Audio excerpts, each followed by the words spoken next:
the other day, walk in the morning and the phone's ringing off the hook, so I pick it up and this woman is all panicked. And she's like, "Look, lady, there's a tarantula in my washing machine." And I was like, "All right, I'll mobilize the team." Just kidding.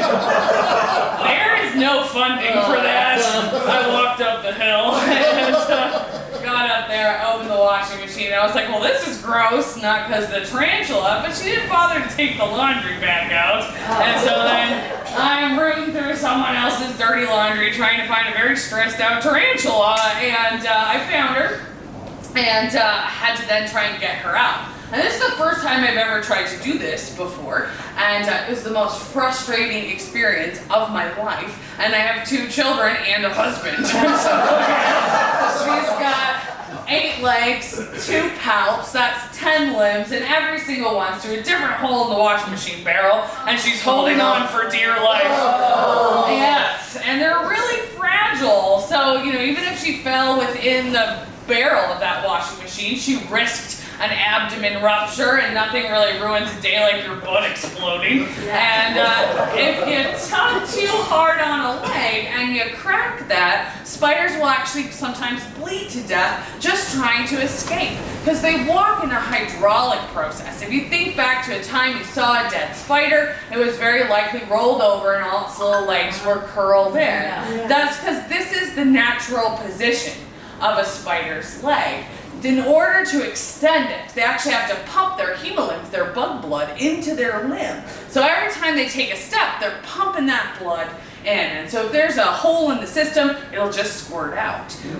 Because of that risk, I brought my emergency veterinary care kit, just in case there was an accident. It has one thing in it, a tube of crazy glue. So if you ever hurt a spider, you just slap a little crazy glue on there, blow a few times, and everything's fine. Except for this one time I crazy glued this poor tarantula like this, and for a month and a half until she molted her exoskeleton, she had a question. I just couldn't get her to tell me what it was. Eventually she molted and all legs back to normal, and she was off and running.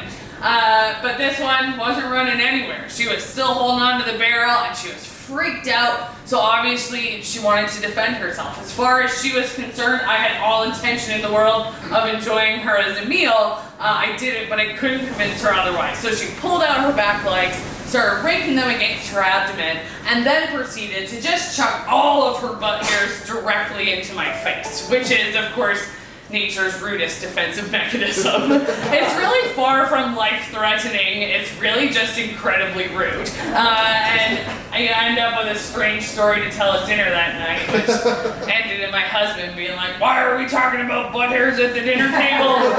Again. Yeah, far from the first time, and I'm sure it won't be the last. But this was the first time, actually, I went and collected a female tarantula from a strange place. Up until then, it's always been males. It's very easy to tell them apart. It's just like humans. The girls have bigger butts, and that's, of course, because we have the babies. At least that is what I tell myself. But these females will live in a burrow underneath the ground 20 years, and they'll stay in the same burrow as long as they can. And she must have got flushed out by some sort of predator to end up in a laundry pile.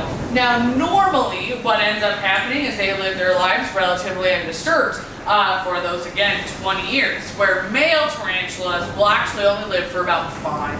So they spend their 5 years running around day and night looking for ladies. It's like that first year of college. They just never get over it. And so they're focused guys. They got a job to get done. And therefore, along the way, tend to end up in some strange places. Let me tell you, between those male tarantulas and my male interns, I get a call almost every night. But you gotta go save them when they end up in strange places. Now, at no point was my life at risk. A tarantula's never killed a human in the history of humans, as long as you don't count a heart attack or falling off a cliff, but that was not the tarantula's fault.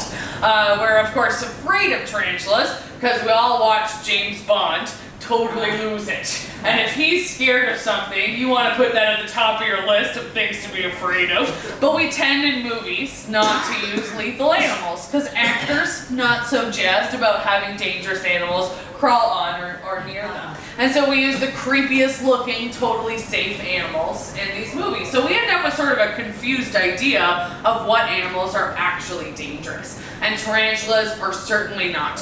What are dangerous are house cats. Kittens kill about 10 Americans a year. So while you're afraid of tarantulas, it's entirely possible you're currently harboring a spiky furball of death inside of your own home.